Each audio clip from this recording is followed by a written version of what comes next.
You start. You can start introducing us and then. Sure. Okay. So, good evening and welcome, one and all. Today, we are gathered here for the fourth successful 3B series webinar, Learn Simply from Indore. Myself, Dr. Dimpi Modi Shah from Indore, feel immensely proud to welcome you all. And like we all know, the series is led by three passionate doctors, three passionate teachers, and international faculty who have always poured their blood, sweat, and energy in curating very knowledge and resourceful webinars for us. So today we are going to jump right into the webinar.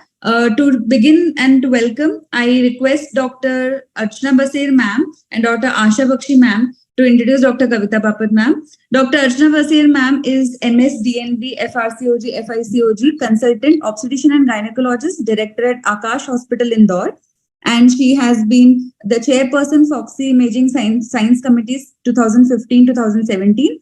She has been organizing secretary ISAR 2016, managing committee member ISAR 2016. You can cut our thing short.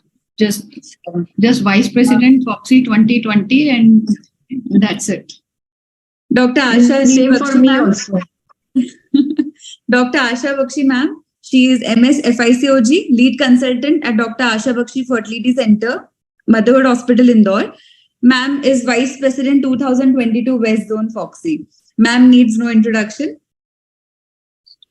Ma'am, please welcome Dr. Kavita Bapat ma'am. It's okay. Badi madam aa gayi kya, dekho na. But she's coming. But let me just welcome all the our guests here on this platform. Yeah. This is a 3B series started by us during the COVID time by Dr. Basir, Bapat and Bakshi, and it became very good platform for exchange of ideas and knowledge and very practical and in a simple way. And that's what we have been carrying forward. And today is our fourth session, which is dedicated to infertility. The program is being designed by Dr. Brajbala Tiwari. She has done the panel thing. And Dr. Kavita Bapat, I will introduce her in 2 lines only. She is past Vice President Foxy, very passionate doctor. She is approachable. She is a doctor with good vision, and she has quality to bind with everybody. She just connects with everyone. So that's her quality, and that's Kavita Bapat. So I present to you Kavita Bapat, and Dr. Bakshi wants to say a few words about Dr. Bakshi madam. Few words about Kavita. Kavita is the power of, she is the powerhouse of energy. And she is a very good surgeon, very good knowledge, and nowadays a very good speaker also that we have seen, and very good leadership quality. And today I'm sure her dialogue with Madam Kamini Rao is going to be excellent. So we are very happy that we'll be listening to 2 big cases of our times. Oh, sweet. Actually, I think Madam has not joined, so that panel discussion should go on, so that all the panel. I think somebody, Dimpy, just said somebody told me that she has joined. Dimpy? Ma'am, I had a word with her directly. She told that she is joining. I think she has some technical error. Just wait for 2 minutes, Dr. Kavita, because that's very important. Let's wait. Meanwhile, we can formally introduce Kavita. No. We formally introduce our panelists. By that time, you introduce the panelists so that the time. Yeah. It's our program. Yeah. Okay. So, Dr. Brajbala, by the time you introduce your panelist and panel moderator, and then once the Kamini madam joins, we introduce Dr. Kamini. That's a good idea. I will introduce Kamini madam. Am I right? Yes. But we'll interrupt their panel. Yeah. So shall I start with? So my co-moderator is Dr. Anupma, very good friend of mine, and she's from Uttarakhand, Rudrapur, and she's graduated of KGMC Lucknow 1987 batch, master's from NAMC New Delhi, fellowship in reproductive medicine from Singapore, owner and senior consultant at Fitula Hospital, Rudrapur, and primary member of State Surrogacy Board, Best Gynecologist in Uttarakhand Award by Chief Minister in 2022, regular participation as faculty and expert in various national conferences, and she contributed chapter in Foxy publication Handbook in Drugs in Infertility, founder and present president, Rudrapur OBGY Society. She is executive member of National FOXY Endometriosis Committee, executive member of Uttarakhand Society of OBGY, conducts regular hands-on workshops and conferences, and she is co-founder of NGO at Uttarakhand. Dr. Alka. So, welcome you, Anupma, here for Thank this you. topic. Thank you to all the three big Bs of Indore. Okay. Thank you so much for inviting me. And next panelist is Apurva Pallam Reddy. She is MS OBGY DNB, Fellowship in Reproductive Medicine. She is infertility training. She got infertility training at Brussels, Belgium, and diploma in gynae endoscopy, Kiel, Germany, diploma in USG training. I think Kamini ma'am had joined. Can we go first with dialogue, ma'am? Kavita ma'am? Kamini Rao madam has joined. Yes, madam is visible on. I think. Yeah. No. Yes. Rich, I think Good evening, madam. Good evening, madam. Good evening, madam. Good evening, Dr. Kamini. Good evening. Good evening. Good evening. Yeah. To CV of madam. I will introduce madam, Hannah. Am I right? Yeah. Yes. Sorry, Dr. Bejbala, to interrupt with your this thing. No. You can carry on after the dialogues. Yeah. Let's listen to Yeah, definitely. dialogues about ART law, Dr. Kavita Bapat and Dr. Kamini Rao. Dr. Kavita, please introduce Dr. Yeah. Welcome to CV. I have. You just put a CV of madam. Yeah. Thank you so much. Good evening, madam. Thank you so much. It's a simple 3V series, which we have started a long back, almost 2 years back. Myself, Dr. Archana Baser and Dr. Bakshi. And we're really happy that we do a small dialogues and small panel discussions and like everything. So welcome you today. Before like everything over there is, I'm just love to talk about our own Kamini Rao madam is. She's a Padma Shri. Dr. Kamini Rao is a remarkable individual and who has made invaluable contributions in the field of reproductive medicine. Her extensive list of achievements and accolades is a testament to her exceptional expertise and unwavering dedication. With an impressive array of qualification, including DGO, DORCP, MRCOG, DSEH, FRCOG, MOBG, FICOG, PGD, MLE, and FNAMS, Dr. Kamini Rao has demonstrated her commitment to advancing her knowledge and staying at the forefront field of her field. Her expertise recognized both nationally and internationally as evidenced by her numerous achievements. She has been committed to the education, dissemination of knowledge is commendable. The founder chairperson of Medline Academics, a learning portal, and she has played a pivotal role in making the education more accessible to aspiring medical professionals. Her efforts has undoubtedly contributed to the growth of the development of medical community, and her role as a chairperson of the National Registry of ART Clinics and Banks of India. You have demonstrated a great leadership and organizational skill.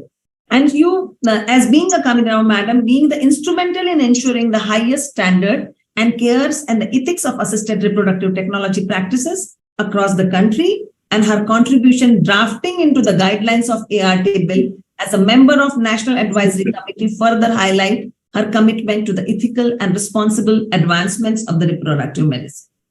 Your contribution in the field has not gone unnoticed, and evidence of the numerous prestigious awards you have received. The number one, which I always admire, that's a Padma Shri, very, very highest civilian award, recognized her the distinguished service in the field of reproductive medicine. Also being honored by the Lifetime Achievement Award by the ISAR and the FOXY. And these accolades reflect the profound impact she has made in the lives of countless individuals and the families struggling with infertility. You are also the editor-in-chief in the International Journal Infertility and Fetal Medicine, and you have been instrumental in the field of dissemination, cutting-edge research, and clinical practice. I have a lot to talk about you, but the most important thing in when I make a list, who are my mentors, I always admire you through my heart. And I always being impressed by all the achievements, education, research, commitments, and the advancement which you have done is really, really important. Along with that, you have done many things for the community, and your contributions have improved the lives of many. So we'll have a small dialogue, madam. It's a dialogue about the ART law because you were the instrumental in many more things. Brett, can you switch off your video so that the interview will be only this? And please stop the sharing over there. Thank you so much. So, madam, the questions are simple one because you know the best, which you have done many things into you have done a contribution in ART law. So before starting, you can just put us just opening remark regarding the ART law, and then we can have a discussion or a dialogue between each other. Kavita, just let me tell you, you have given me more accolades than I deserve. And it's always kind of you to talk like that. It raises our spirits, Yeah. but you are no less. Okay, let me tell you. And we have seen each other's careers soar. And I've also seen you, the way you have been campaigning in the most dignified way. And that is what I like. Education first. And that is something that I value a lot. Now, coming to the ART guidelines and the ART technique as well as the surrogacy, I think, it has gone through a lot of iterations. It started way back in 2000, and for which I was one of the committee members when there were not more than 4. Yeah, I remember those. And I would like to be proud and say that it started in Bangalore. However, as it went through, there were a lot of people who came and left, and we reached a point of 2021 when the parliament took over and they sort of, in a very great hurry, made it a little bit more tweaked than usual.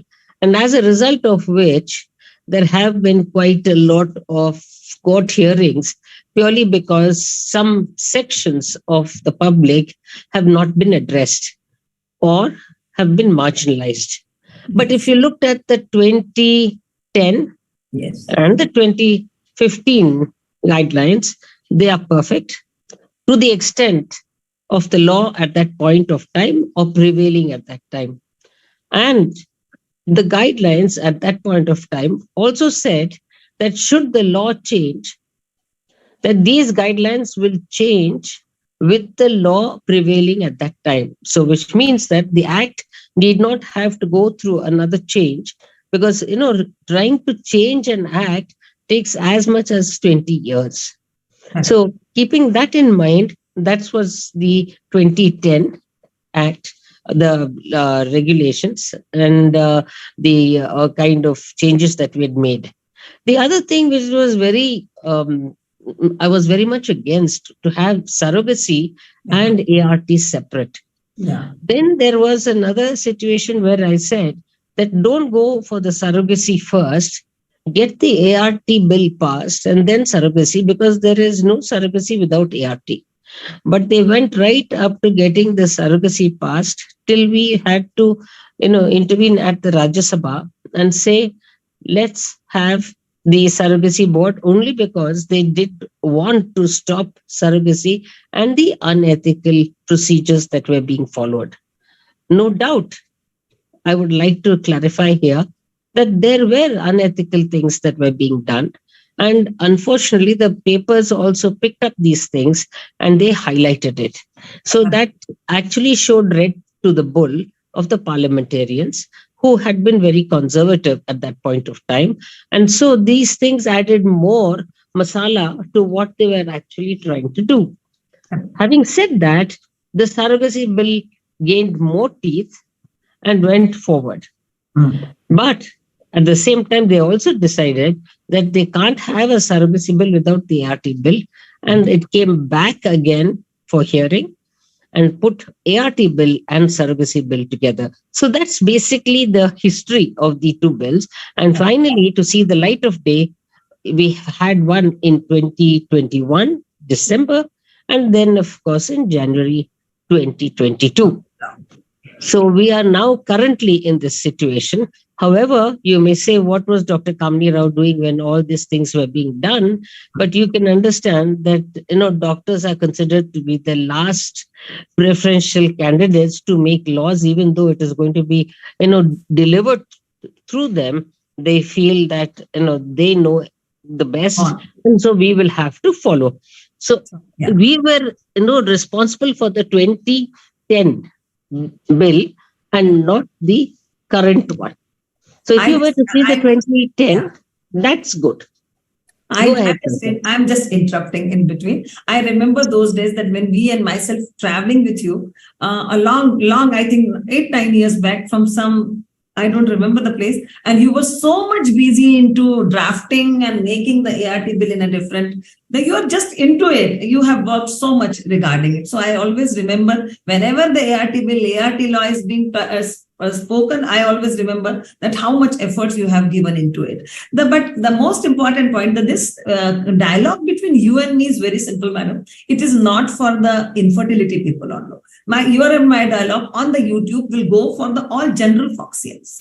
They at least also know a simple things, because everybody is not practicing infertility, but most of them, they should know about the ART law and why it's so important. So our questions will be simply based, madam. You already covered the covering all the opening remarks by telling us what are the things, but in a simple manner, we'll make it a very crisp and very short one. That current legal framework of ART India, how does it implementation of the ART law, which I think you already talked about. So I think, Kavita, the implementation of this law by, to the last T, it's going to be difficult. It's difficult because the need of the people, the unmet need of the people will not actually be met because of the way in which the laws have been faced. Now, if you say that the infertile population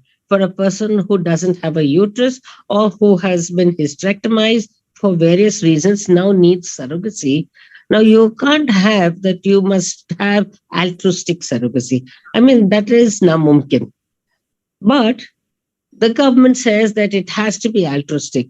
So who's going to give it? Relatives. Now, why do you think relatives will want to give altruistic surrogacy? I mean, these are something, again, which will lead to clandestine, below the table kind of exchanges, maybe in kind, may not be in cash, but nevertheless, some consideration will have to take place, because nobody is going to come and bear a child for somebody else without a consideration. So we are now, encouraging black marketing here, which we should not do, because the hapless couple are going to be penalized even more. Yes. So whatever they want to do, they're making it worse. Yes. So you mean all the problems is more, these issues should be addressed more related to the surrogacies and intended parents, surrogate mothers, and ART clinics. What you are talking about, and how to regulate not only that.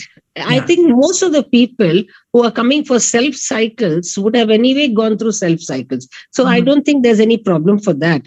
But ones where you go for third party reproduction in terms of an egg or a sperm and making it altruistic, then I think that is being unrealistic. And the second thing is, of course, even for donor sperms and for donor eggs. Now, for example, if you want to go for surrogacy and the woman does not have her own eggs, now you can't go for surrogacy, because according to the law, the egg and the sperm has to be that of the couple, intending couple. Now, if the woman does not have eggs, then she can't go for surrogacy. Now, this puts a kind of a hold on their kind of right to reproduction. Right to reproduction has been a fundamental right given by the government or a constitution. And on one hand, you say there is freedom. On the other hand, you make it very limited. Restricting. So I think, one cannot contradict. Or you must say that you can do the surrogacy, but whatever is required, for the loss of time or the amount of effort that this is a kind of service. However much you may say that it is very patriotic, it is very service-minded. Even the service-minded thing, why only doctors, patients, surrogates have to do all these things? Why not lawyers? Why not politicians? Why not parliamentarians do that? Yes. So I think this cannot be one rule for one and another rule for somebody else. So in a nutshell, that our representation in a government is not up to the mark. What I'm saying, No. we should be more into the governance. We should be more into the ministry. We should be more into the lawmaking. We should be more into the policy making rather than only practicing. A person like you should be there, man. What I feel, then yes. No, I think, see, it's a double-edged sword. Yeah. One, we are meant to practice medicine. Yes. We are not meant to stand on the streets with a loudspeaker and keep doing talking.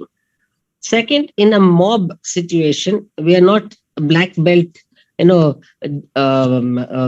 wrestlers or something like that to fight a mob. We Yes. are doctors in your turn. So you will have to understand that a doctor has to do their job, conscientiously. Now, if you want to become a politician, you need a different frame of mind. Yes. But if, like in the West, if you have a select committee, okay, that looks into specialized laws and have the experts for that, like in the Royal College, they have the HIFA. So that doesn't come out straight away from the parliamentarians. They have a specialist group, committee, subcommittee, and they build it up and then give it to the parliamentarians. The Yes. parliamentarians look at it and then pass it. Yeah. So you don't have Good to get advice. into the parliament to do all Yeah. this. Yes. Parliament needs to come to us as a subcommittee and we should give it to them. Yeah, I agree with you. I think our dialogue will change in some other direction. Before that, I'll ask that how does this ART law is used into the PGD and the ethical consideration, madam? For the general OBGYN, they should know that how this law is regulating this PGD as well as the ethical consideration about it. See, earlier we had said that maternal age can be used for this. As the maternal age goes beyond 38, 40, the chances of aneuploidy in the egg and embryo increases. So if you look at an embryo that is really looking good, it may not be a good embryo, need not be a normal embryo. So Yes. the only way you can find out is by doing a PGT or PGTA, that is aneuploidy. But if you are not getting that aneuploidy and you say, okay, I'll just put it in, that woman may have an early miscarriage, or she may not get pregnant, or she may land up with a Downs baby. Yes. Now, rather than she go through all that kind of psychological thing, it is nice that if she's old, she can be offered PGTA. But according to the law, maternal age does not form an indication. Yes. Only if this woman has had a Down syndrome or has had some genetic defects, then only PGD is allowed. So which means it curtails the use of PGD in women, and it has specific conditions on which you can do. Yes. That also is very restrictive in its practice. Yeah. And the same with I think you like to talk about you like to address the issues related to, again, the donor gametes, the embryo. Everybody's talking, the 7 and all that numbers are there. What are the implications and the donors and the recipient? For the general OBGYN, they should know the basic, who can give Well, who can donate the eggs, who will be the egg donor, like simple things. see, when they talk about, once in a lifetime she can donate eggs, how do you monitor it? Unfortunately, if you talk about a kidney, you know that there's a big scar on the abdomen, so they can't keep on donating kidneys. Yes. Luckily, there are only 2 kidneys, and then they can donate one, and you have a scar, so you can say, yes, the kidney is donated. But here with eggs, it's like blood donation. Yes. Okay, you can keep on picking up the eggs. Now, suppose she goes there, they say that National Registry will have Aadhaar card, and then she can go there and once she can donate.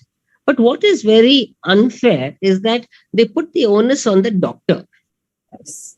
that you must make sure that she's only donated once. Now, how does a doctor make sure that she's donated once? This becomes forensic medicine for us.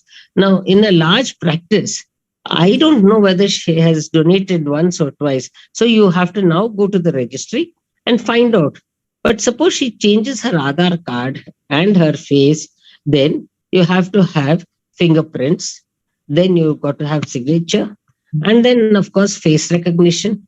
So we are going to spend more time in having more secretaries looking at this. And finally, this lady, wherever she goes, her face must be flashing. Uh-huh. Now, sometimes you may get all this and sometimes somebody slips through the net. in which case the onus of responsibility is on the doctor. Yes. It's not on the bank. Yes. It's on the doctor.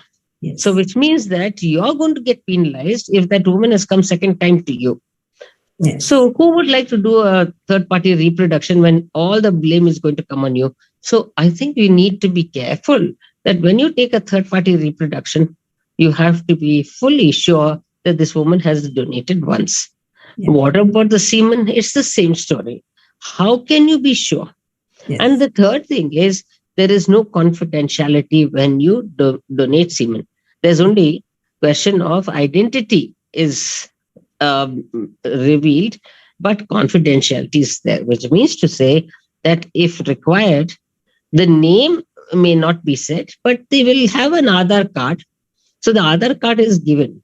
So when they take the Aadhaar card from the semen bank, the name number will be given. So we will have the name and number. So should there be any genetic abnormality, they'll be able to trace the person.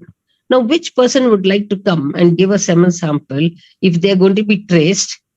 And then suddenly a 16 or 17-year-old girl or boy comes and stands in front of your house and say, "Hi, Papa," or "Hi, Mama, I am your child." It's going to be very, very embarrassing. Yeah. So the man may not even have told the new partner that he has donated semen so many years ago. And suddenly he finds a grown-up child in front of him. Could be very embarrassing. So people had earlier, given samples because of anonymity. But now that anonymity has been taken out. The same anonymity even for egg donors has been taken out. So the number of people coming to donate egg or to donate semen is dwindling. So rather than increasing the number, one is altruistic, the second is identity. So on both counts, it is counterproductive. So both these things are going to be negative. Yes. So basically, ma'am, we have a time slot given to us, almost 15 to 20 minutes. And I think about the impressive knowledge and the way you can put many things in a different way, we can go for the license. It's the last question, which I like to just put it in a way or a concluding way. So, once the law is passed, we have to follow. That's, I think you will agree, I will agree, everyone agree. If we have to drive a car on the left side of the road, we have to. Now what are our roles as a ART clinics to be implementing the ART law and our responsibilities and obligations both. So those two things are very, very important when we talk about, and then we can conclude our dialogue over here, madam. The role of ART clinics, implementing the ART law, our responsibilities and obligations. Yes, of course, Kavita. Once there is a law, there's no question of my gut feeling. I feel this, I feel that. You will have to put your gut out, or you have to be gutless or spineless, and cool your heels in the jail if you get caught. So the best thing would be, like a good citizen of the country, follow the law. Or stop practicing infertility, and then you just do OBG practice. I think that also is very good. And let the infertility practitioners do their practice. I know there's going to be a lot of extra work, documentation, etc. But that is only to safeguard you. Yes. Make sure that the documentation is perfect. Make sure the licenses are perfect. And make sure that you protect yourself. It's better the patient cries rather than you cry afterwards, because you need to keep everything perfect, because this is one more draconian law, which is like your PCPNDT law. Yes. And this is one major way of making money as a racket by the babus. So I leave it to you, your imagination, your boldness. Your ethics will depend on that. Yes.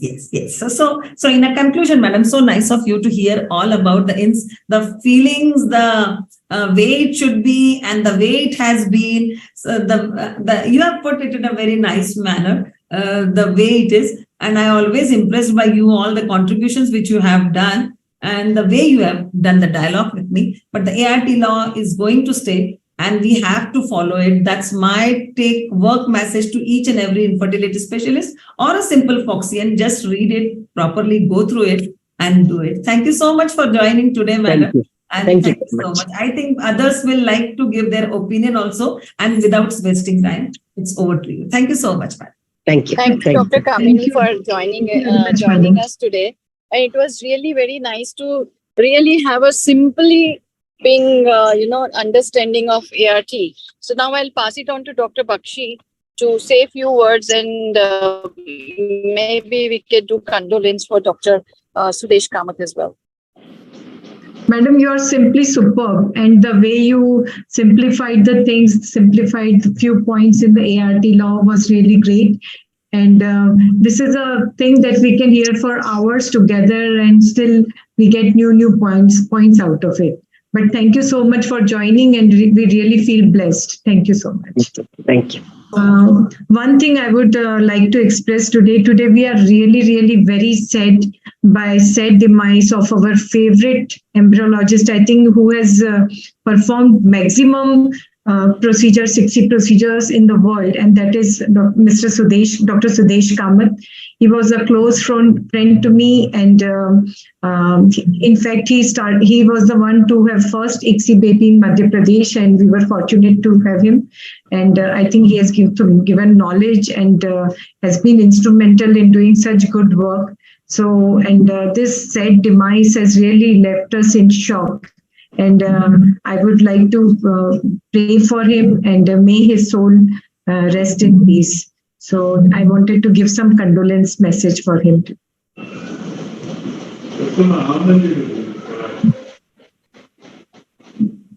Indeed, the sun in embryology did not rise today, and we all express our deepest gratitude and condolences to Sudesh Kamath sir. May he rest in peace.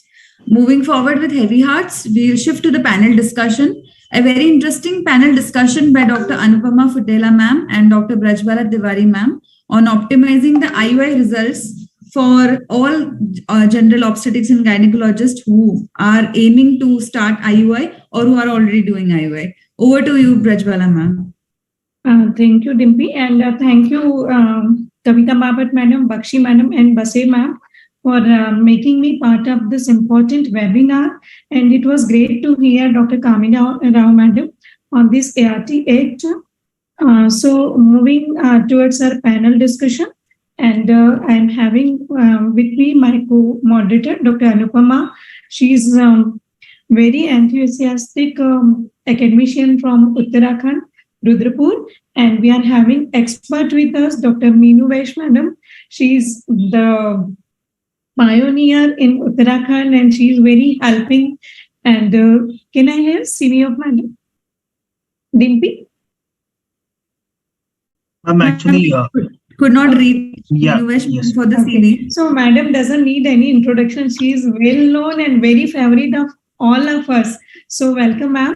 So our next panelist is Dr. Apurva, and she is young, enthusiastic academician, and she is very much into ART practice, and she is editor, decision making in infertility, director, International Fertility Academy, consultant, reproductive medicine and cosmetic gynecology, and she is from Bangalore, and right now she is secretary of Bangalore OBGYN Society.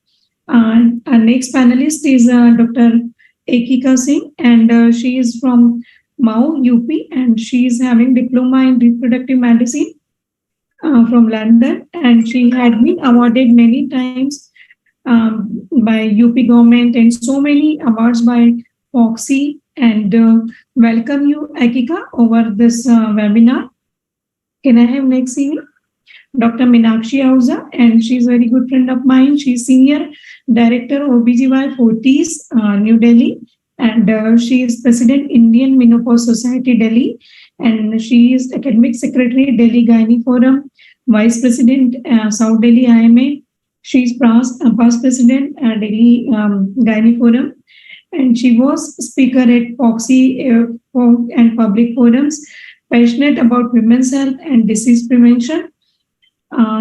She is secretary AOGD Breast Cancer Cervical Cancer Awareness Committee. I welcome you, Dr. Meenakshi, over here. Can we have Dr. Seema? She is also a very good friend of ours, and she is president Azamgarh OBGYN Society, National Executive Committee member ISAR 2018-2022, SPART 21-23. She is co-author A to Z of PCOS, Everything You Wanted to Know. She is co-editor ART Fertility Enhancing Surgeries, The Synergy, Ovulation Induction Simplified, and she is very much having keen interest in infertility, reproductive endocrinology, PCOS, adolescent health, and she is spreading awareness about PCOS and adolescent health. So I welcome you, Seema Begupande, for this webinar.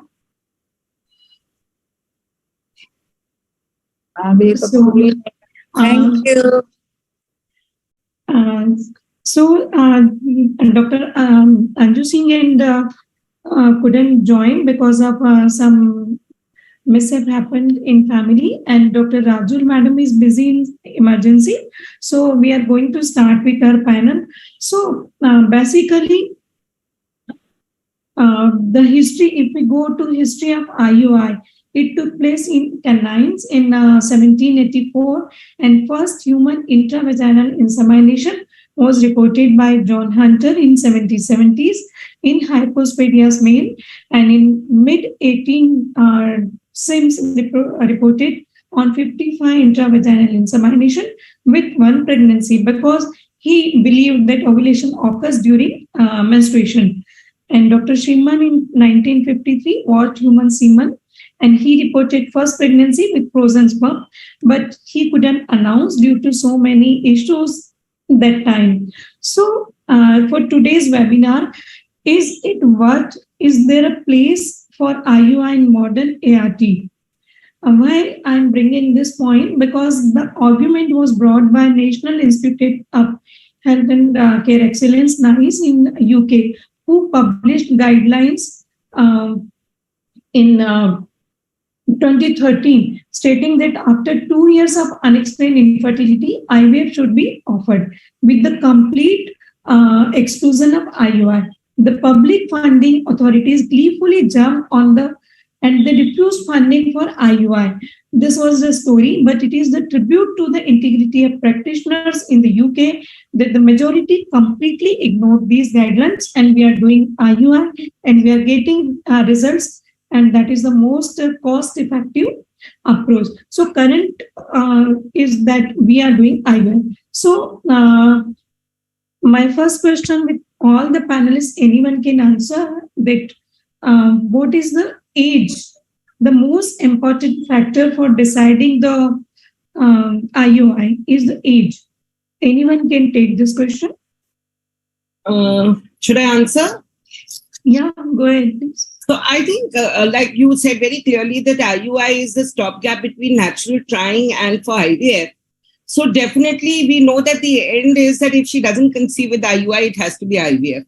So personally, I feel that although their guidelines would say 35, 40, I think, look at the AMH also. If the woman has time in her hands to conceive, and you can give her that much time when she comes to you with infertility, offer her IUI. If her AMH is very low, or you feel you don't have time, then I guess you have to kind of counsel her straight for IVF. You have to understand that when a patient comes to you for infertility and she wants to conceive with her own eggs, do not continue trying IUI till the time you reach a point where when she tries for IVF, there are no eggs left. So despite me not doing IVFs in my practice, that's the first rule you have to take, that if the AMH is low, think about IVF faster. But if a woman is less than 40, preferably, of course, less than 35, IUI, it can be offered to her if she's keen to. So very beautifully answered, Dr. Meenakshi, that age is to be considered, but it is just a number. So we have to consider so many things whenever we are taking decision for IUI. So these are the different figures by this study that with increasing age, the success rate is decreased. But even in the younger population, if there is many factors like mild male factor, endometriosis, PCOS, so we have to shift to other procedures. So this is very beautiful article on IUI review and systematic assessment of the evidence that supports global recommendation. So what shall be the factor for patient selection for IUI? My next question to any Apurva or Bebu can take. Dr. Seema can take it. Yeah, Seema. Anupama, can you go ahead with the next questions, please? Thank you, Brijbala. And Something I could make. Just a second. After that very interesting session of chat between Dr. Kamini Rao and Dr. Bapat, we are ready to set the ball for this very practical session, that is IUI optimizing the results, because that is a procedure which all the gynecologists are adopted to take it easily. And I think we should take a pause and keep looking at the latest reviews, and sometimes it might help us revise our practices. And this was a very recent article, as recent as 2010, I think. And the further slides which are there, many of them have been taken from this article, whatever the recent guidelines are. And I would request my very dear friend, Dr. Seema. I would, at this juncture, I would acknowledge Dr. Seema Pandey, popularly known as Bebu. She's a very good friend of mine, my school friend, I should say. And she's the one who has led me to this path of infertility. And it was, if she would not have been here, I would not have probably had an IVF center or practicing infertility. She gently trained me and brought me in this field. And I'm very thankful to you, Seema. And it's my good luck that I have to ask this question to you. And I wanted your inputs, that what patients would you select for IUI? What would be in your mind, and in which patients you would not go about it? Okay. Thank you, Anu. And I'm lucky to have you as a friend in my life. Love you loads. क्योंकि ये video में हम दिखते क्यों नहीं है, हमारे को फोटो क्यों नहीं दिखाई पड़ रही है? Video is not on. So patient criteria when you are going to do IUI, first of all, we have to see, as you are saying, that what are the criteria, who are the patients where I will not be doing IUI.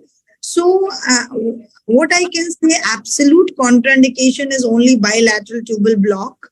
Otherwise, anyone who is having unilateral, at least one tube patent, who's making eggs, whose endometrium lining is growing in synchrony with their oocytes, all those people can go for intrauterine insemination.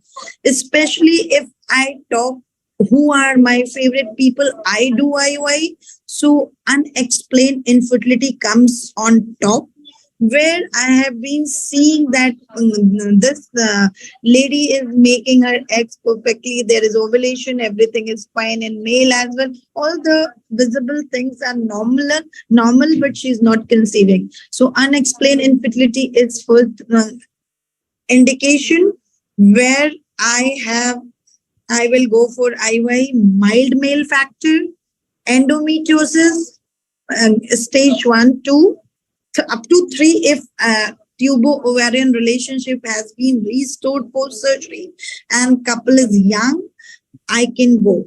People where I will suggest otherwise are couples who are more than 36, 37 years of age.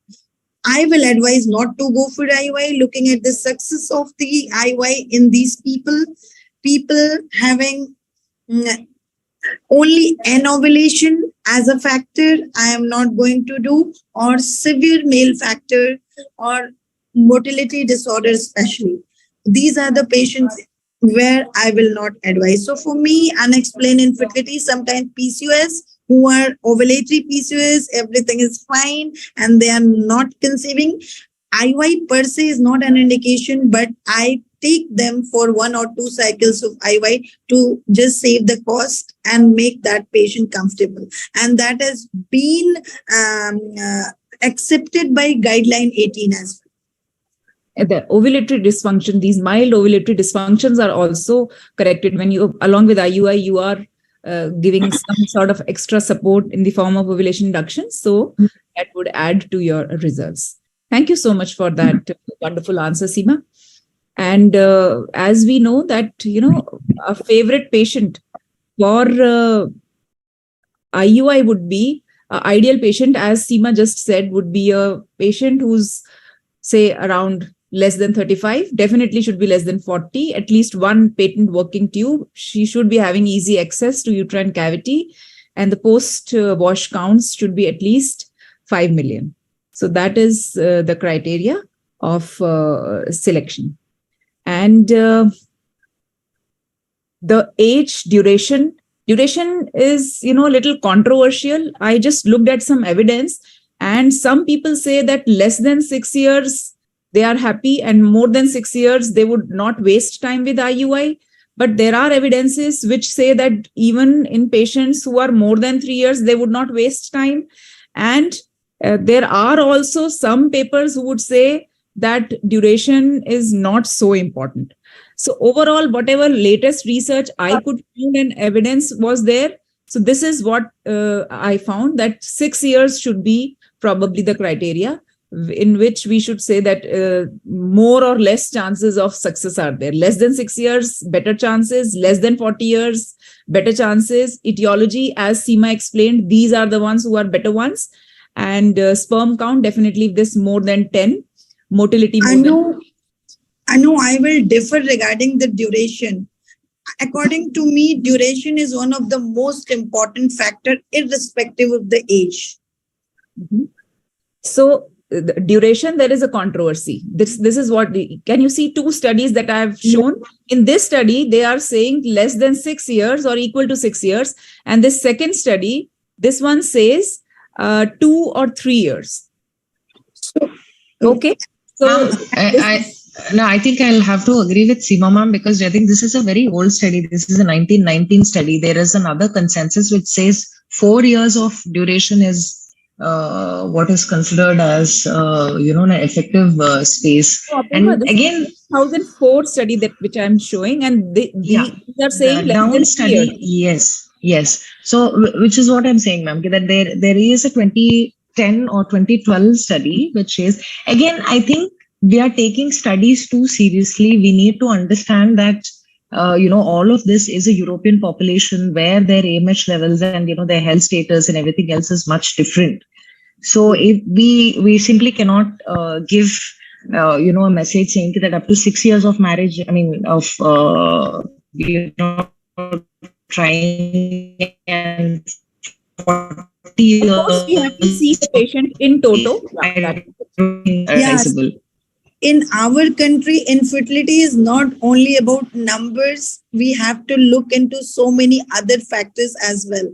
And all those factors together work as a treatment of choice. Same with infertility. So we should not restrict ourselves according to the numbers. Very good. So coming to the next thing, anybody can take this question. If a woman is already ovulating, why do we need to do extra stimulation in a woman where we are planning for IUI? Maybe Apurva, you can take this question. Yes, ma'am. Ma'am, just like there is something which we call as, performance pressure for men, that, they're not able to kind of actually ejaculate on the days when we tell them to kind of fertilize. We have seen so many times, women who actually have regular cycles and, have normal periods and everything else, they fail to ovulate on 14th day when especially they're planning for pregnancy because of the stress aspect of it. And I keep telling my patients that, people who are trying to get pregnant have less chances of getting pregnant than people who are not trying to get pregnant, because they're so focused on the dates and everything else. So I think especially when we're looking at the only time that I would kind of consider a natural cycle IUI is, let's say a patient has come to me from abroad, UAE or something like that. And, she's already on the day 9 of her cycle. I can already see a 16 or a 17 follicle, which is there, great lining. And, she probably will travel back in another week or 10 days. Mm-hmm. I think that's the only circumstance where I would kind of consider doing a natural cycle, but otherwise it's stimulated all the way. So that is what we say, that when we plan it, then we have to add something. Dr. Meenu, as an expert, would you want to add something to it?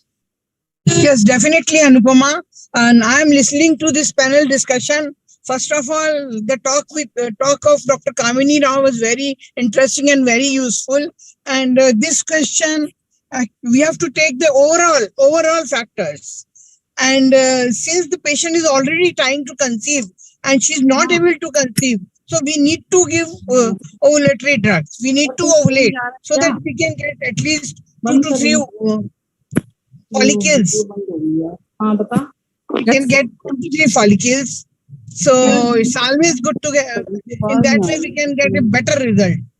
Thank you so much. So basically there are many studies which are showing that whenever we are doing stimulation as compared to natural cycle, the success rate is more with IUI.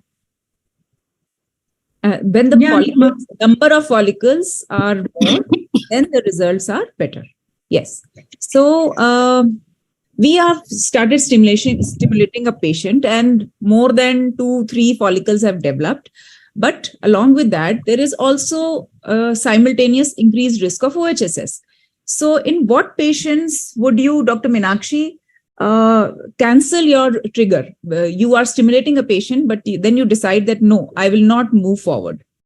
So at least I would cancel the trigger if, when the day I'm planning to give the trigger, she has more than 2 dominant follicles, which are over 15 millimeters in size, or more than 5 follicles, which are more than 10 millimeters in size, irrespective of whatever the E2 levels may be. If the E2 levels are more than 1500, I would definitely cancel and probably delay using something if the lining is not good enough. Thank you so much. Thank you so much. Wonderful, Dr. Meenakshi.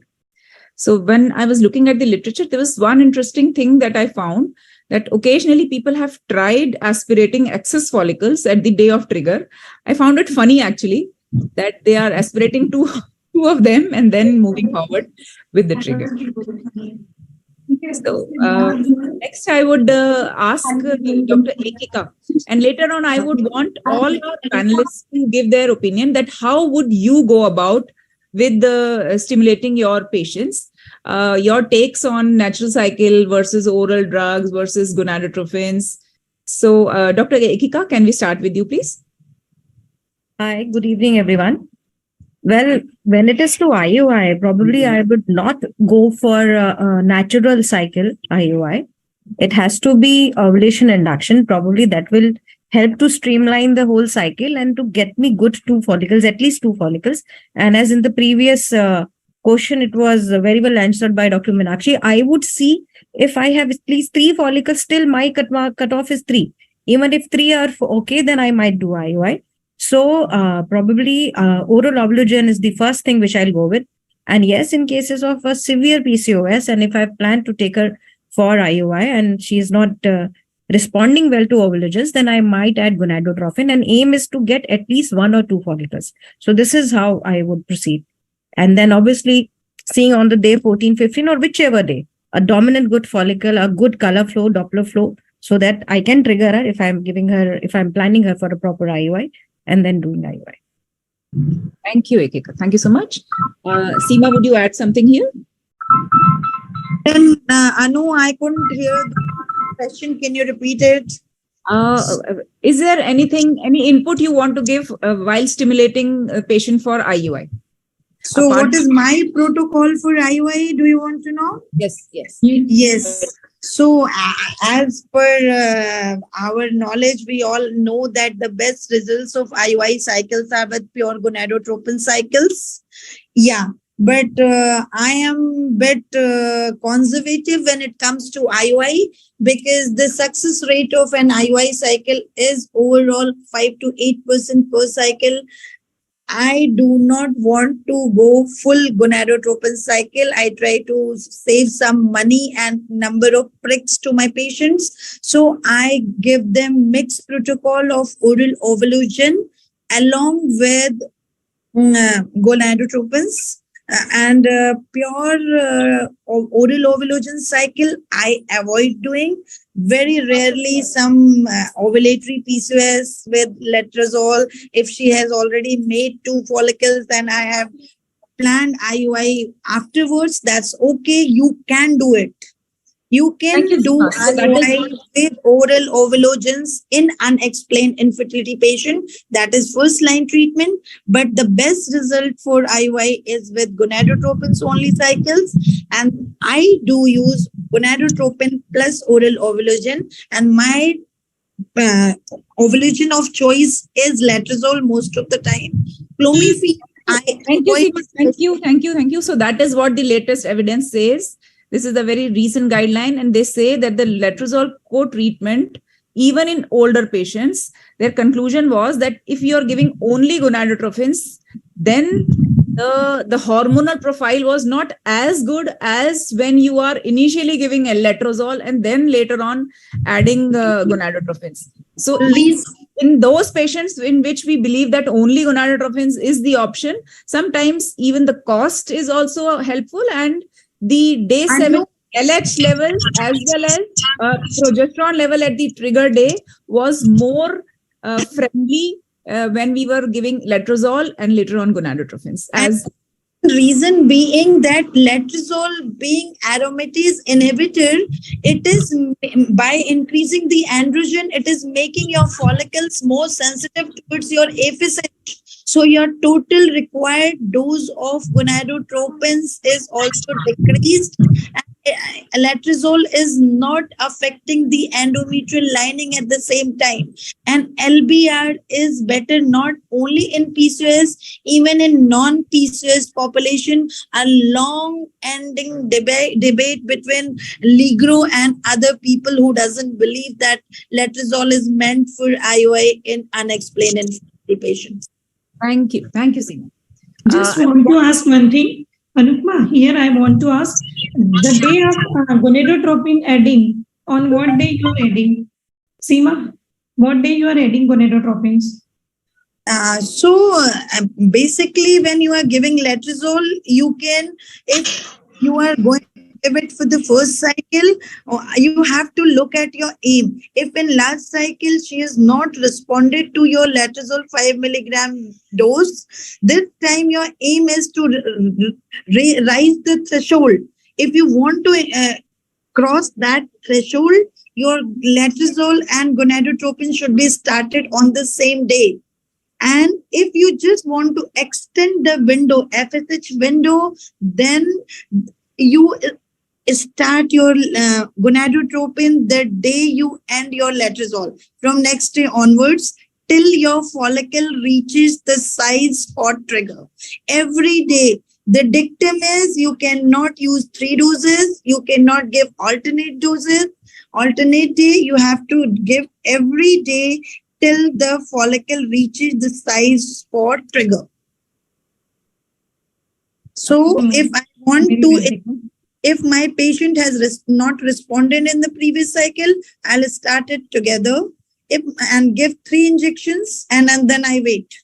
And if my patient has been just taken randomly, I give 5 days of letrozole, and from 6th day, I start my gonadotropin. Dr. Meenakshi, would you have some different opinion? I think I'm quite okay with starting with letrozole. That's what I think all of us, because I'm not an IVF specialist. I'm a routine gynecologist who practices infertility. I'm very comfortable with letrozole. And probably if required, I would add gonadotropins at a little later time if I don't see response. So, okay. I mean, that's what I would use. I don't use Clomiphene any longer. You are doing absolutely correct thing. This was a theoretical situation where I just wanted to bring into notice that patient where threshold is not met, we can do it like this also. But for all the practical purposes, we are giving our oral ovulation first, and then when and where needed, we add gonadotropins. One more thing Here I want to add something. One more, yeah. One thing I want to Seema, add. thank you for good feedback. We have got very intelligent, very knowledgeable panelists. I will like to share my experience. I do use letrozole plus CC, and I found a better result with that. In few number of patients, I have found. Hello. Ma'am आपकी आवाज cut रही है बीच में. No, I think I'm. Dr. Anupama, My I want to add card one is- more thing. Apurva, I wanted to add using Yes, ma'am. Yeah, using extended letrozole protocol in patients of PCOS who are not responding by 5-day dose really gives a good result, and up to 10 milligrams. Yes. So probably before going for gonadotropin, I have seen in these patients who are not responding with clomiphene or not responding with letrozole 5 days course, just giving them 5 milligram for 10 days really shows some result and some response, as what Dr. Seema was talking about. The FHS threshold somehow is reached in these patients, and thus they can be, even after that, you can give gonadotropin if they're not responding. The amount of injections which you use will be definitely lesser in those cases. Dr. Anupama, I just have a point here. I mean, actually, it's more a question because, I'm not as wise as most of the IVF specialists here. Is there any literature which said that you can combine letrozole and clomiphene like was being mentioned just now? Because I've never done that or heard of it. So I was just wondering whether it's the right way to ये go. बहुत recent सा evidence मैंने एक डाला है. So May I just add one more thing, Anu, for just audience's benefit? Yes. Yes, Seema, please. Yeah, since we are talking about oral, wider use of oral ovulogens, so there are two protocols. I wasn't discussing extended protocol because we were talking about IUI. In IUI protocol, if you just want to stick on letrozole or oral ovulation and your 5 days dose is not working, you can go for extended protocol as this Dr. Ekika has said, but that is increasing the window only. We are making the window wider so that we get bifollicular selection. But if you are not able to meet your threshold, you can go for a step-up protocol of letrozole, where those 10 tablets, letrozole is a wonder drug, those 10 tablets you can use in different permutations and combination. And if you start giving 1, 2, 3, 4, that not only gives rise to multifollicular development, sometimes it works better than other protocols, even gonadotropin for CC non-responders or people who want multifollicular growth for IUI cycles. So you can do with that protocol also, you can use in your day-to-day IUI cycle. There are a lot of pearls for our viewers, and let's hear Apurva's pearls too. I think I completely agree with what Dr. Seema has just mentioned. The role when we are kind of looking at using oral ovulogens, or especially with respect to CC resistance, or considering doing a prolonged stimulation with letrozole, I think all of this is effective when we are trying a natural cycle for them, or when we are trying a timed intercourse for them. And, we are telling you that, okay, you take the tablets and, you can kind of try naturally. But when we are targeting an IUI section, I think there is no need to kind of really hold back from using gonadotropins. I would think that मैं panel discussion सुन रही हूँ. ठीक है, आप गीता, क्या आप चुप करेंगे? So at the end of it, I would want to say that there are so many ways of going about, and bottom line is this, that we want multiple folliculogenesis, not multi-folliculogenesis, we want 2 or 3 follicles. And for that, we would want to be little more aggressive than a very standard natural cycle. And for that, there are various ways, and depending on the patient, the stubbornness, the resistance which the patient has, according to that, we have to move forward. It is oral or gonadotropins. Gonadotropins, no doubt, would give us better results. But also there is a sad part to it that multiple pregnancy or OHSS risk is there. So Apurva, can you just compare CC over letrozole in brief? I think I've stopped using clomiphene citrate for the past 6-7 years, ma'am. I've never used clomiphene at all. Letrozole, I think, is a great drug for PCOS, and 90% of the patients that we actually kind of do with respect to IUI, even though we are doing it for a male factor, they do have a certain PCO component which is there. Even for poor ovarian response patients, I feel clomiphene does have some amount of negative impact over the endometrial lining. Even for endometriosis patients, letrozole is going to kind of act, as we now very well know, the anti-inflammatory properties also, it is going to kind of act at the pelvic floor level. So letrozole, I think, is a very good drug which will kind of effectively act in all spectrums, only in a situation wherein I think the patient has not responded to letrozole or is allergic to letrozole or something like that is where I would, probably consider using a clomiphene citrate. I think as a dictum for all PCO patients, we should consider letrozole as first line drug. Basically, it is the less duration of letrozole which is also doing the wonders, and the effect of letrozole would wash off faster. So the bad effect of anti-estrogen would wash off earlier, and that is why the results in the long term would not, the bad effects of CC which we see would not be there.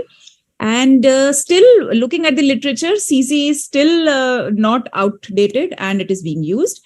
And at the point of time when letrozole was not in India, at that time where CC was not doing, tamoxifen was the drug which was used as a second line thing.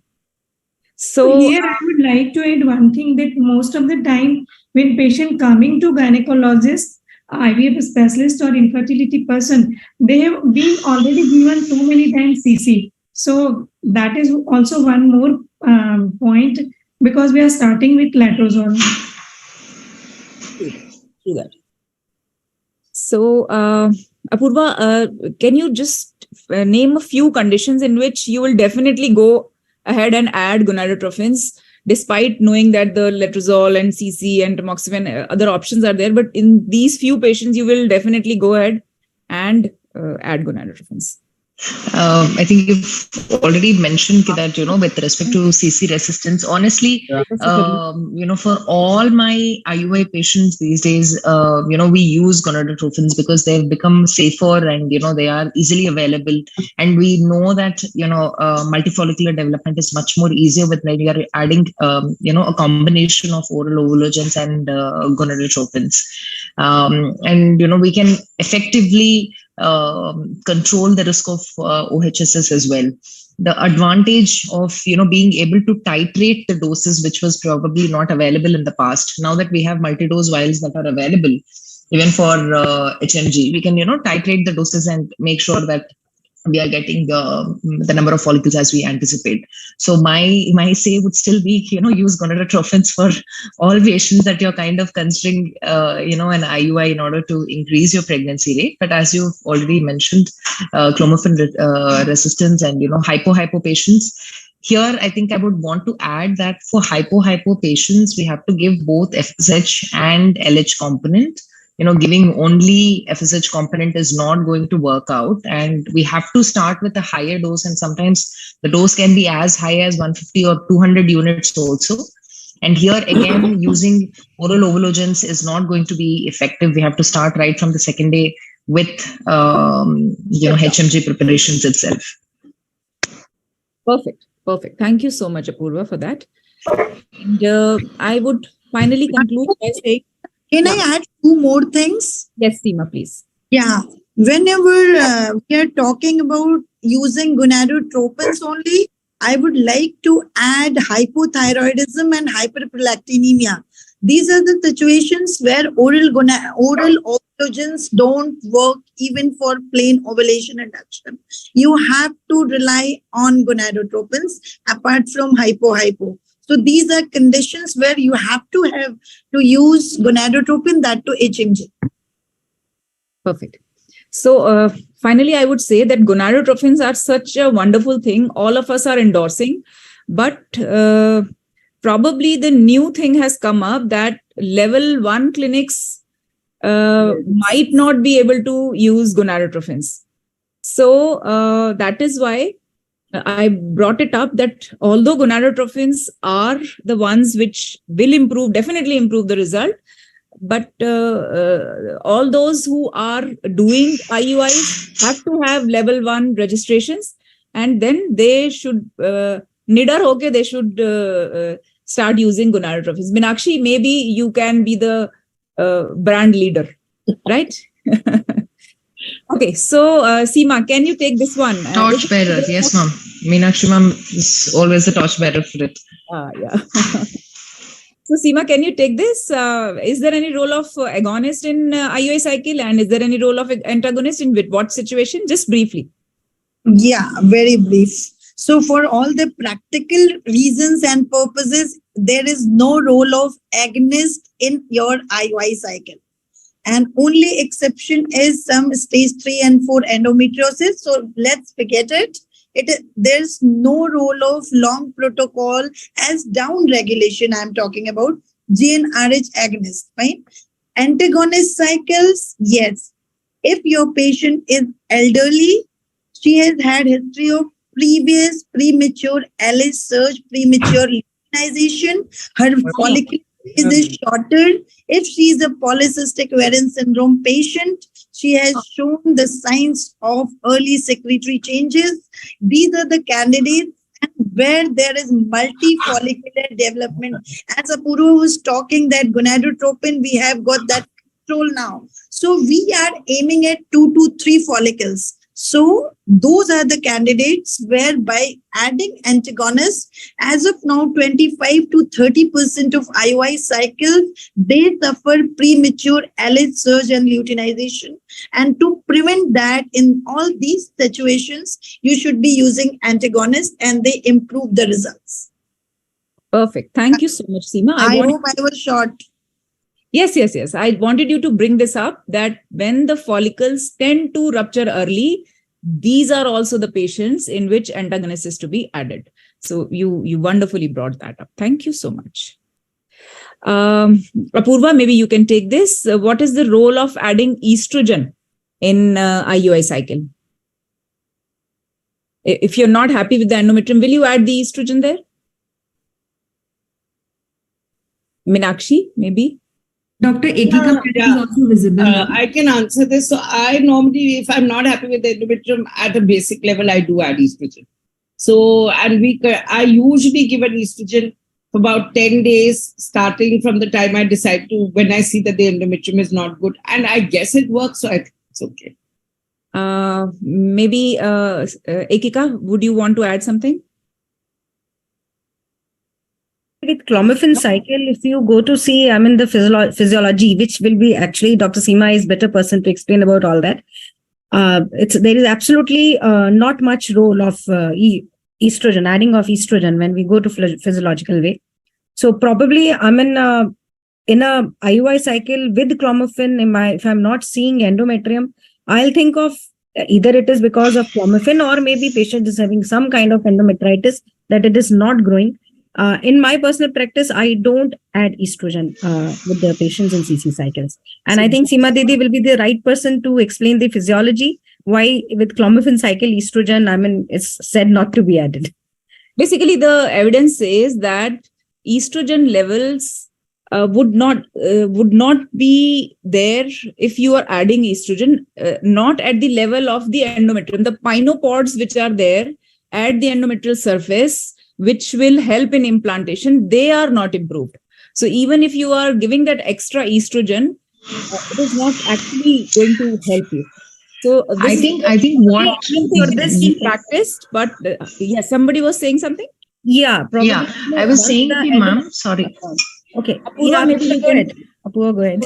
Yes. So I was just saying that I think one thing we need to understand, especially when we are using oral ovologens, if we start the estrogen too early, there is a good possibility that you will not develop a follicle itself. That's true. So even if there is any minimal role of adding estrogen, then it has to be in conjunction with using a gonadotropin. We simply cannot add, estrogen in a cycle with oral ovulagens before this thing is established. And it is being well said, as said by Apurva, even 4 milligram to 6 milligram estrogen addition can lead to suppression and the poor follicular growth. So probably not much role of estrogen as such. What I wanted to say when I said endometritis, sometimes, we start the cycle without even having an assess of one cycle without estrogen or anything. Sometimes these patients' endo is not growing because it is having some chronic endometritis, and we blame it on the clomiphene. Oh, it is because of clomiphene it is not going. So we really have to demarcate both the things and then decide what next we have to do. Basically, if the lining is not there and there is some estrogen deficiency, probably your follicle is not producing enough estrogen. So that follicle is defective, and you should have to look back at your stimulation protocol, and the next cycle would be something different. If you have given CC in this cycle or letrozole in this cycle, maybe you should be switching to gonadotrophins in your next cycle. This is what the lesson would be there from a thin endometrium rather than adding estrogen. This is a very common thing which we are doing. So that is why I wanted to bring it up. And even if the endometrium is thin, you can still go ahead with the procedure because you can still get results. It is not that the typical 8 mm plus thing is required. Even with 6 mm, actually with letrozole and CC, some little smaller endometrium would also do. So next I would ask Dr. Ekika, Dr. Meenakshi, sorry. How would you trigger and what are your thoughts on it? So as a routine, I do give a trigger because I think it also helps me plan my IUI because I have to be, dependent on the lab also. So it's always good to plan it out. So normally I would give the trigger if it's just an oral medication trigger, probably at about 18 to 20. And if it's a gonadotropin one, so probably at 18, and plan the IUI about 24 to 40 hours later. And also, with how and when, or do you want to know what also I'm going to use? Yes. What also, everything about trigger. Yeah. So I think literature says that 5,000, 7,500, 10,000 gives the same sort of result. I've been using 10,000 for a long time. I'm comfortable with it. I use it. If by chance the follicle doesn't rupture with it when I use it, then probably in the next cycle, I would try something like a recombinant HCG at a, 250 or whatever, this thing subcutaneously. And that usually works well. So that's a trigger I'm using as a routine. And I think, maybe. Thank you, Meenakshi. We already discussed when we are not going to trigger. I think that we've already discussed. Yes. So this is what I would use. Meenu, madam, would you want to add something on the trigger front? Yeah, that is absolutely, Meenakshi has told absolutely right. Most of the time it is advisable. We need a little amount of HCG. 5,000 is good enough, but we are practicing 10,000 national unit of HCG. But in case of the PCOS, I use this thing, decapeptyl depot, 0.2 milligram. 0.2 milligram I use, and I give it subcutaneously for my PCOS patient. And definitely we have to give proper luteal phase support in those patients. Otherwise, 10,000 HCG, and if we don't get the rupture of the follicle, next cycle we prefer the recombinant one. But in PCOS, I prefer giving decapeptyl depot. Ekika, your comments? Yeah, actually, besides, this is what we have it written with us, like if 16, 17 millimeter of follicle and we have using gonadotropin, we can trigger. And with clomiphene, when the size goes to 21, 22, it is written, and generally we follow this. But I would suggest, we are seeing only 1 or 2 dominant follicles. So it's good if we can do color Doppler and see the proper maturity of the follicle. 2/3 of the flow is there. And then if anybody who can do and see the values also of the RI, if it is less than 0.4. So this is the ideal time to trigger. Now, sometimes this is reached in most of the cases when the follicle is somewhere between 18 to 22.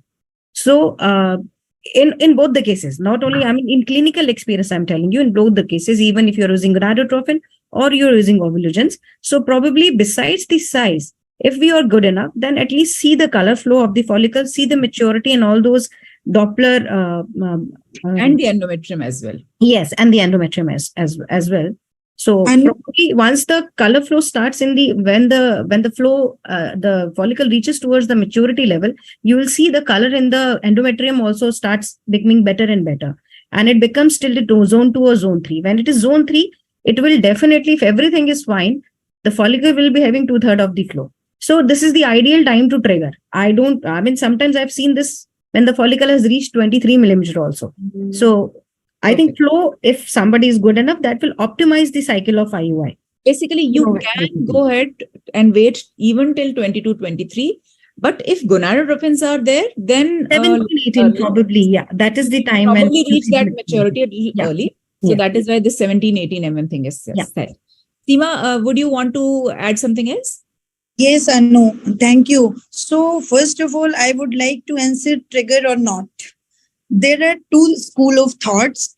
Whatever that goes physiologically, that is better because there is a natural selection. As we are talking about the rupture, this trigger, what are you doing? You are doing surrogate. As a surrogate, you are doing LH surge.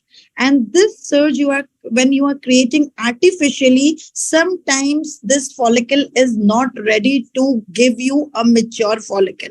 That dormancy of the oocyte is not taken care of, and it is not gone into the active meiotic phase. So trigger or not, you can do both, and evidences say that both are good in terms of pregnancy rate. The advantage of giving trigger that you can plan your IUI cycles. It is not coming like on weekends, you have to go somewhere. Those are the advantages. Disadvantages, you can give trigger on an immature follicle. For that, as Ekika told, that you have to rely on for different, now we are practically in knowing everything that gonadotropin require lesser size. If it is CC letrozole, you have to go beyond 20. If you have perifollicular blood flow study, you can do more than 2/3. You are doing, that's fine. So trigger or not, it is up to you. If your patient is very apt with LH surge or previous cycle, if you gave trigger and it wasn't working, then next cycle you can go for natural rupture and you can follow the IUI. But for all practical purposes and for all the newcomers, it is always advisable to go with trigger and then go for the IUI 36 to 40 hours later. Second thing, how much? It is 5,000 is more than sufficient. You never require 10,000. Even in my IVF practice, I've never used 10,000 international unit of SCG for bringing the trigger. Somewhere around 100 international unit is sufficient for an average Indian women's weight. Third thing, I was talking about agonist trigger. For all practical purposes, agonist trigger is not meant to be given for IUI cycles, except for clomiphene, where there is follicular endometrial asynchrony. There are two papers describing that these are the patients who were benefited.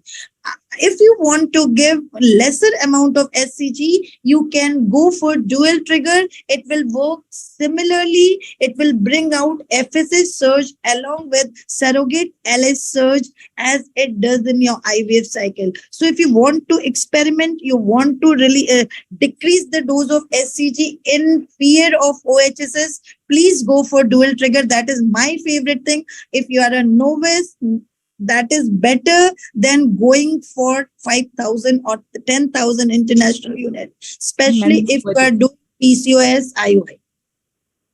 Thank you, Seema. And I would finally thank you again for making me write a chapter on trigger. And that was the reason why I went so much into trigger things. And I should make one or two more comments on triggering. And one is that... So the thing is that for triggering, one should understand that it is the dose, standard dose is 5,000 in Indian scenario, and it is only the BMI, very obese patient that would require a 10,000 dose. So standard dose would be 5,000 or 6,500 if you are giving a recombinant one. So go for 10,000 only when the patient is really obese. Otherwise, you really don't need it. And dual trigger, as Seema has told, there are situations in which you want extra FSH surge as well, where you would want to add that. There are 2-3 different things which one should keep in mind. One is in endometriosis patients, mild endometriosis in which you are planning an IUI, you should plan your trigger little early. Ultimately, खेल सारा LH versus trigger का है कि LH surge endogenous आ रही है. So if your patient is something who would come, who's happy to come daily and you are happy to cater to her daily, in those patients, even a endogenous LH surge would do the job. And as Seema said, that you can just follow her, and the day she ruptures, you can do the IUI. But if you want convenience for yourself, your staff and everything, then this is the way. So for beginners, it is the trigger, and what you have to learn, the art of triggering is that when to trigger. So the size thing is little nuances. So remember, when there are patients in which previous LUF has happened, maybe in the next cycle, add gonadotropins in those patients and trigger them early. So that is a better time to trigger those patients. Size should be lesser. As Ekika said, with gonadotropins, the size should be lesser. With CC, you can go up till 22, 23 size also.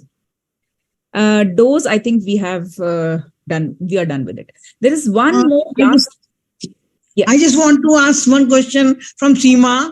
She's telling about the dual trigger in PCOS patient. We can give agonist. Along with that, we can give SCG. You are advising how much dose you are giving? 1,500, 2,000, or how much you are giving along with? Hi, Meenu. Nice seeing you. Hello. Nice to see you, Seema. Yeah. So 1,500 is very cumbersome. We are not getting it. So I'm 2,000 along with 1 ampule of Luprite. Okay, Luprite. At the same time, simultaneously. Okay. Great. And Good. urinary So versus recombinant, everything is okay. You can give everything. I personally, recombinant is my favorite because I feel that it is a better quality. The prion peptides are not there. If you would understand what are prion peptides, then you... Anu, sorry. I was somewhere else. I was talking about my dual trigger in IVF. For IUI cycles, I use 5,000 units because I am not scared of OHSs and multiple follicles. So there I give full dose of 5,000 even along with IUI पे हमने agonist triggers पे ज़्यादा नहीं जाना है. It can be dual sometimes really, but agonist cycle में हमें चाहिए luteal support चाहिए, इसीलिए हमें HCG trigger चाहिए. So my experience, Anupama, I am using in PCOS and I am getting very good results with using decapeptyl agonist as a trigger. Great. Anyway, it is an individual experience, and that is why we are there. We are with the evidence also, but individual experience do matter. Too. Something else which I wanted, that something new which I learned yesterday was that in these days when we are giving letrozole extended protocol, in those patients, try to trigger them even when your sizes have come. Try to trigger them 2 days at least 2 days after stopping the letrozole. And not immediately after that. Exactly. That is very correct. चलो जी आगे बढ़ते हैं. Okay, अब Ekika बताएगी हमें कि would you document ovulation and then do your IUI? If you do not, then what do you do? Ekika, can you comment on all those things? Ekika is around? Okay. I think, Meenu ma'am, can you take this up? What is the question, Anupama? What is the question? Ovulation, patient को हमने trigger दे दिया, लेकिन उसका हमें rupture दिख नहीं रहा. We are not, we have not documented her rupture after trigger. What do we do now? Did we do the repeat? This is very common questions from freshers did we give a repeat trigger or not? Yeah. when we are not able to see the rupture, most of the time I give trigger and I do IUI between 36 to 40 hours. Even if the trigger is not there, sometimes triggers occur after 48 hours, but the accumulation of the sperm in the uterine cavity is very important. So sometimes even the rupture has not occurred and you have done IUI, we get good results. But if we are not able to see evidence of rupture, we can give double trigger. We can also go for double trigger while doing color Doppler and seeing what is the flow, and we can give double trigger also, and we can convert this cycle to IVF cycle. Well, Seema, would you want to add something here? Maybe Apurva? Is Apurva talking? Yeah, ma'am. So I think so for us, I think it's a standard that we call the patient back 36 hours from when the trigger is given to kind of see for the ovulation. We always try and document based on if let us say I think all of us know if the egg releases, there is no problem, you're going to go ahead and do the IUI. But if the ovulation doesn't happen, the question is, will we go ahead and do the IUI? It is possible that, the window is 36 to 48 hours. So it's possible, the patient might just come down or step down from the ultrasound machine and, she will just ovulate sitting in the chamber itself. So as a protocol at 36 to 40 hours, we always do one dose of IUI. I think the probability of patients not rupturing at all, even after giving a full dose, is very less. In case if something like that has happened, then it means that we have actually misjudged the maturity of the follicle. We've probably kind of given the trigger a little too early, and the thickness of the follicular wall was too hard for the egg to kind of rupture. So for in these patients, subsequently, obviously, we should consider try and doing a delayed, trigger. But otherwise, I am never in the habit of giving a repeat trigger, so I really can't comment on it. I don't know if there is no role of repeat trigger, because once given a trigger, the LH rise has occurred, the meiotic division has already started. Whatever is going inside the follicle, the inside the oocyte, everything has happened. And if that has happened happily or not so happily, but there is no point of giving another LH surge, nothing more is going to be achieved. So there is no role of giving a repeat trigger in any of those patients. And if at all your rupture has not occurred, try doing an insemination the next day again in this patient. Absolutely right. I agree with you, Anupama and Dr. Apurva. But sometimes there is LSS do not occur, and sometimes we have seen even when we are doing IVF, we have seen that the follicle we are finding empty follicular syndrome. We do not find any follicles. Section might not be correct. Second trigger, we pick up when we do the ovum pickup, we find the oocytes are there. So follicles are there, oocytes are there. The same phenomena can occur in IUI too. So sometimes if the patient persistent, the whole chain of your injections is not good, maybe then because of the capability of the HCG, right? One of your patients, Apurva, comes over and you have told her that rupture was not documented. You still went ahead, did her IUI, and the patient you did not do her IUI. You just told her to have a normal coitus, and she comes back pregnant to you. Okay, madam, आपने क्या किया? हुआ है ma'am सबके जिंदगी में ये तो हुआ ही है. I think जितने भी लोग काम किए हैं सबकी जिंदगी में ये हुआ है. How to explain it to the patient? को बता देते हैं कि so with respect to the physiology of a human body, and more importantly a woman's body, it is always evolving, and it is never the same, and there are so many still mysteries that are there. But I think practically, in case if we kind of look at this, the egg is microscopic. So all it needs is a small vent for the follicle to kind of rupture. Even if the balloon has completely not burst out, a small egg has released and, it remains as a corpus luteum. And it has sealed up again. Perfect, Apurva. So that's the answer. Sure. And this is a very common question of which I keep getting from gynecologist friends, that rupture hua hi nahi and what to do now. So maybe the rupture still might have happened. Sometimes even echos are not there in the follicle. Rupture has happened, and the progesterone rise will be the thing which will tell you that the rupture has happened. So how will you time, Apurva, your IUIs? You have triggered your patient, and now at what time? A paper says 0 to 36 hours, another paper says 24 and 48 hours. Somebody says 34 to 36 hours. So what was your take, ma'am? Apurva.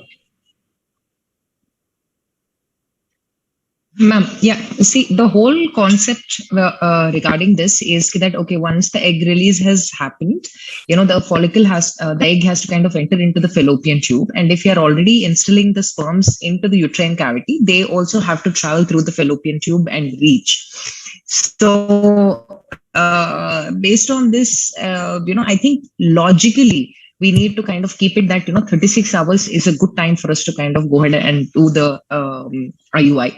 I don't think, doing it 24 hours, the only point wherein we can consider doing it 24 hours is if we have triggered late, if an ovulation has already happened, there was a spontaneous LH surge which has happened, and, the patient ovulated spontaneously 24 hours from when we have given the HCG. That is the only time we can consider doing it 24 hours. But I think on a routine basis and as a standard, we should keep 32 to 36 hours. And ऐसा बार हुआ भी है, जहाँ पे हमें लगा कि that, follicle थोड़ा और बड़ा है, and, we tell the patient that, okay, tomorrow, in case if you feel that there is severe pain or discomfort or something like that, please do drop in, it's possible that we might repeat an IUI. But standard, I think, is 30 to 36 hours.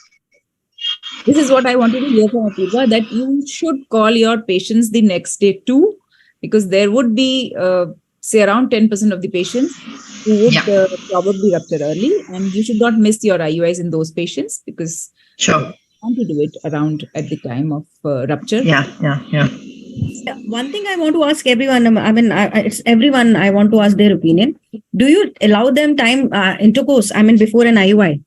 If it is not a very severe kind of male infertility, not obviously 10 to 20. So I want to know evidence for this, and they say that the day of trigger do advise patients for intercourse, and then take the sample on the IUI day.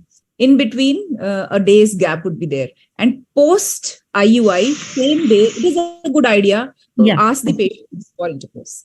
So that is the So probably I just wanted that everyone should have this message that once you're doing IUI, that doesn't mean that there should be a total abstinence right from the day of trigger till the day of IUI. One should, it's alternate day, yes, on the day of trigger, and then wait for a day and give a sample on the day of the IUI. I had a question related to this. The basic reason for this, the number of sperms reaching the tube will increase. That's the only scenario. And since they last for 3 days, so probably it's a good reason for telling them to have a natural intercourse also. The other reason for this is, Ekika, that, you don't want only the sperms to reach there. You want good motility sperms. So the fresher sperms are the good motility sperms. So it is a good idea to tell them to have intercourse unless until there is a male factor and the semen quantity is less. In those patients, maybe the 2 days abstinence is the standard. But otherwise, you should ask the patients to have coitus on the day of trigger. Seema, I wanted your inputs on single versus double IUI. So I know if you ask my favorite personal opinion, I'm a big proponent of double IUI. But if I'm speaking from public forum for public's benefit, audience benefit, so a single IUI has equal pregnancy rate as compared to double IUI. And there are hardly very few indications where double IUI has to be used. And the most important indication is mild male factor. or male factor, I mean, fine. In unexplained infertility, double IUI doesn't work better. That there is a huge evidence. So recently, since this donors insemination has become so tough, getting sample and everything. So I'm sticking to single IUI. So for all practical purposes, you should be trying single IUI. If by some reason there are theoretical conditions, two cohort or something, or people were talking that follicle has not ruptured, you can go for double IUI. Perfect. So basically it is, as Seema says, it is only the male factor, or sometimes when you have not documented your ovulation at the time of IUI, that is the time when you will do And it. second thing I would like to add here only, that documenting ovulation is not needed at all. That's our practice. We have our ultrasound machine, so we are fond of doing that, but it is not. And that is how this question comes, that you said rupture was not there and patient conceived. Perfect. Meenakshi, so finally we have decided that we are going ahead and doing an IUI. So what is the principle for this IUI? Semen preparation, what is the principle? Before IUI, you are taking the husband's sample and then preparing it. Why would you want to prepare it?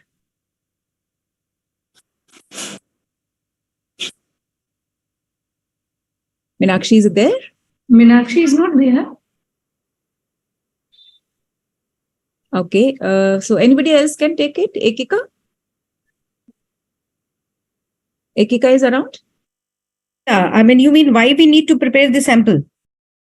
Yeah, Yes. we need to prepare the sample because we want to get a clear, fresh sample which doesn't have any impurities and less ROS and rest of the things being taken care of. And a good motile sperm count is there. Post-wash sample. So it is obviously a yes for us. Plasma, which we want to be segregated from the sperm, because seminal plasma is the substance which would not let the sperm be capacitated. It decapacitates it. So that is the reason. And along with that, we want to remove all the kachra, because that would let the uterus expel all the contents. So that is why we want to wash it. So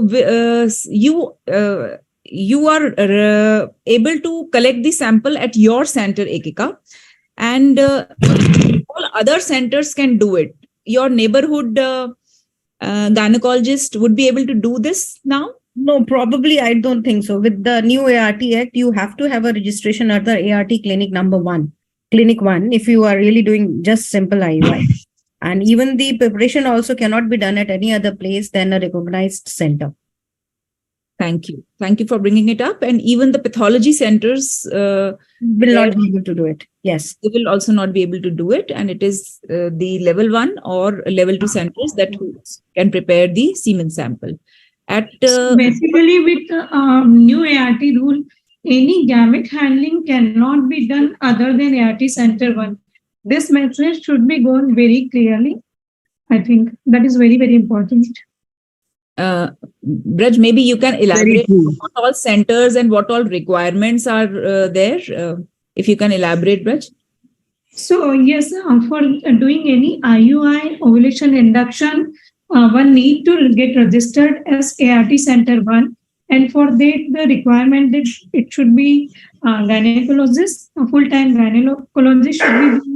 There should be semen preparation things like all the machines and everything should be there, and it should be only gadgets are required. As per the latest gadget, I just checked it up yesterday. Only 3 things are there in the level 1. So it is very easy. Just a centrifuge, a microscope, and a refrigerator. That's it.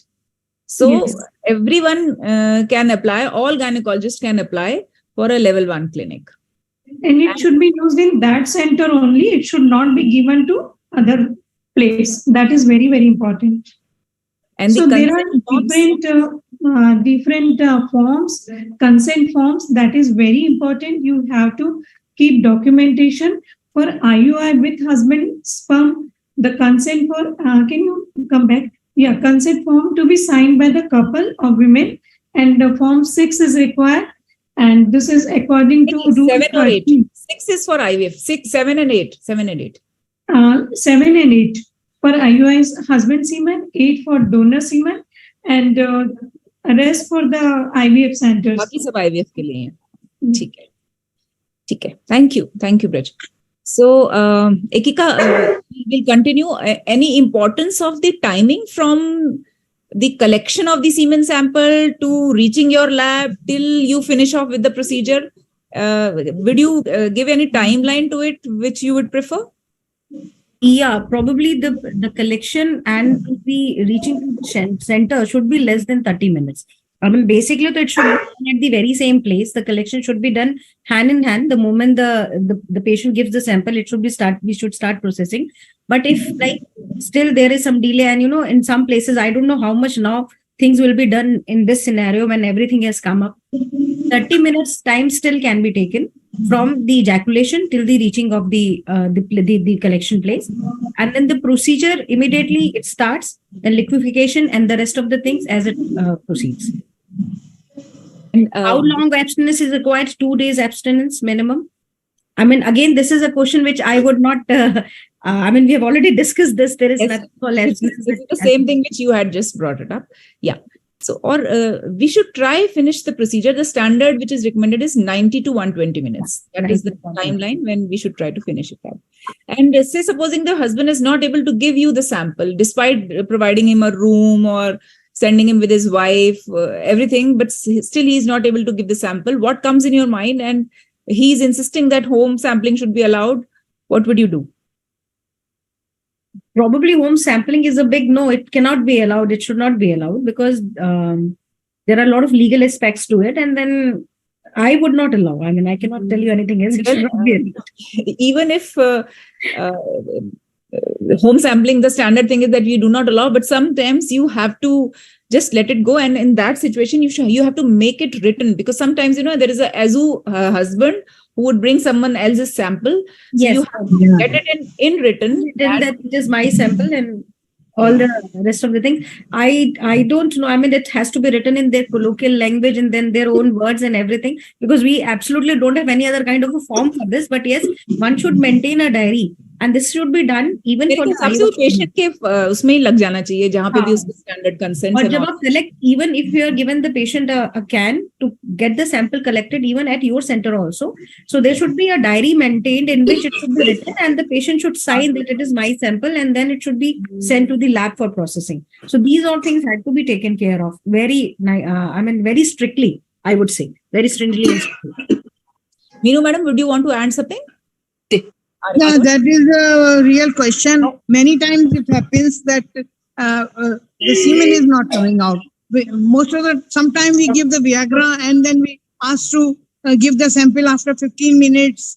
And if even this Viagra is not working, then patient says, I will go home and so then sometimes but you have to maintain and you have to write in the register, and you are absolutely fine. Right, Dr. Anupama. Sometimes they ask their friends to give the sample and they bring another sample. These things do happen. But when we are not able to, that is the thing. Sometimes you ask the... One precaution is that you should be knowing about the AZU status knowing about the status. So it is a good idea that you have done an analysis earlier before doing an IUI. But it is, evidence also says that we can allow, if they are not able to collect sample, we can allow to go home and get the sample. Some word about retrograde ejaculation, ma'am. How would you tackle that? Ekika? I mean, though I haven't seriously done, but yes, it is that these people are told to give the urine sample, and from them the sperms, if it can be seen microscopically, can be processed. And one reason of this inability to give sample can be a retrograde ejaculation. So for them, it is being told to give their urine, and then it can be seen, and if the sperm can be extracted from that. Though I haven't done this, but this can be done. Well, we have done it quite a number of times, and let me explain it in short. That when you know this happens, usually it is a diabetic husband. And when you know that this is happening, then beforehand, at least 3 to 4 days before, you should give alkalizer to the husband.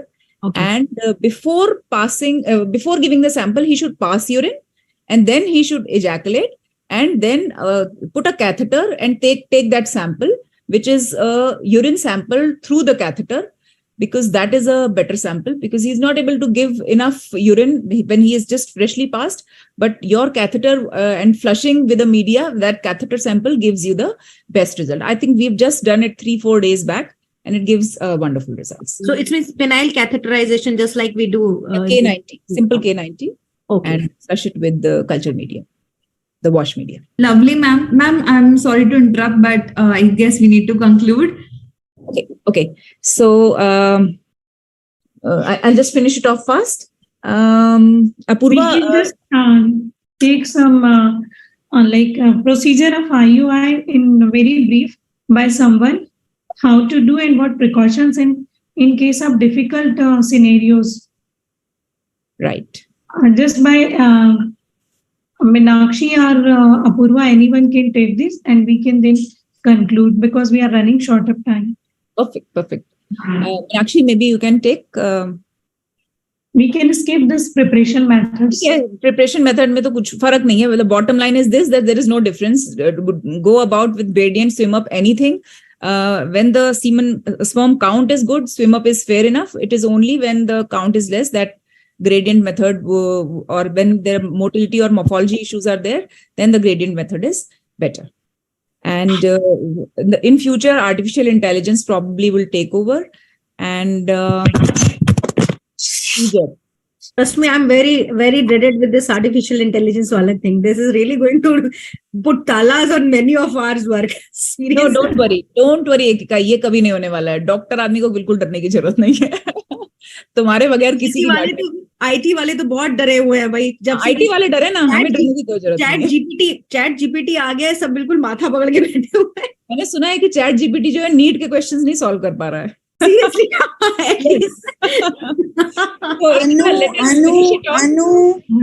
can I leave?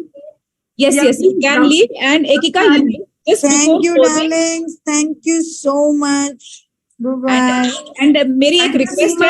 Thank you, Seema, for joining today. Same with Apurva and Meenu. Hi, Kavita. मुझे पता Thank you, ma'am. Thank you so much for joining today. Actually, ma'am, I'm running fever. Before Seema, you leave, मुझे एक बात कहनी है. Before Seema, you leave and anybody else leaves, मेरी एक गुजारिश है कि इस बार डॉक्टर कविता और डॉक्टर ब्रिजबाला, ये दो लोग यहाँ पर वोटिंग जरूर करनी है. हमारी ब्रिज इनफर्टिलिटी कमेटी के लिए खड़ी हो रही है, और कविता मैम तो सबको पता ही है, बिग बॉस है, तो प्रेसिडेंट बनेगी. और मैं तो वही करूंगी जो अनु कहेगी. Thank you so much for joining today. Really, I am blessed. सबके सब आ गए तुम लोग एक एक आवाज पे. Though I have not called you individually. याद ही नहीं था ब्रिज को मैंने ये बोला था कि मैं इंडिया में. I didn't call you Appu and you and Ekika or Meenu. तूने मेरे को बस एक बार Anupama. But that's good that you all joined, because other things are there. I think Archana Baser and Dr. Bakshi has taken. Thank you, ma'am. Thank you so much. Recording बंद कर दो भाई. Thank you so much. Thank you so much for joining. Okay, I think are we done, or be some more questions are there, Braj? And Anu? We'll take one or two questions. I think we have to stop now because we are running short of time. So, okay, so then I'm concluding it. Yeah, please conclude, and then we'll put a vote of thanks. Yeah, please. Post IUI, the instructions are there that patients should be taking 10 to 15 minutes bed rest. That is what is advisable. Some people say that deep breathing would encourage a negative pressure inside, and that would help the travel of the sperm inside in the fallopian tubes. So, no role of antibiotics. All daily grind is allowed. Patient can work and have every routine chores. And the couple should have intercourse also. You should rather encourage, if possible. And luteal support, it is for natural cycle, it is not required. For gonadotrophin cycles, the standard of care says that you should give luteal support. All luteal supports, oral, vaginal, injectable, everything is good and has equal results. And vaginal gel also, everything is same. Congenital anomaly chances are increased or not. Mild difference is there versus natural cycle. It is just as in IVF, slight amount of exaggerated congenital anomalies are there. Similarly, it is there in this also. And when would you call it a day? The standard now says that earlier it was 6 cycles. Now they have come down to 4. And the very recent thing which we have just searched, I think 2-3 years back, this evidence has come up that 3 cycles are enough. And if you are not getting good result, if it is not for the donor cycle, but if the sperm count has been more than 10 and 3 good cycle attempt you have taken, then you should move ahead and go for this IVF cycle. And this was the trial in 2010, fast trial. That's it. And from the Ruchi of Sujalam Kuklan Shasya Shamalam, thank you so much. I think it was a wonderful panel, and it's always we never get we always get something new when there's a panel on IUI. So thank you so much for all of you for joining in for panel today, and it was a wonderful panel. Just one thing I want to say, when you were talking about that sample, if it is not being produced at a center and it's brought from the home, I think everybody was saying that you take in writing that it is my sample. What we do, that you have to basically do one more thing in the documentation, because patient can say, okay, it was my sample, I wrote it. Keep a copy of it with you. Not only leave it in the patient's file, that yes, it was the sample, and with a photograph and ID proof that this was the sample provided, because patient's file, if you put, they may bring it or they may not bring it another record time. Which you are keeping. I mean to say the consent which you are keeping with yourself.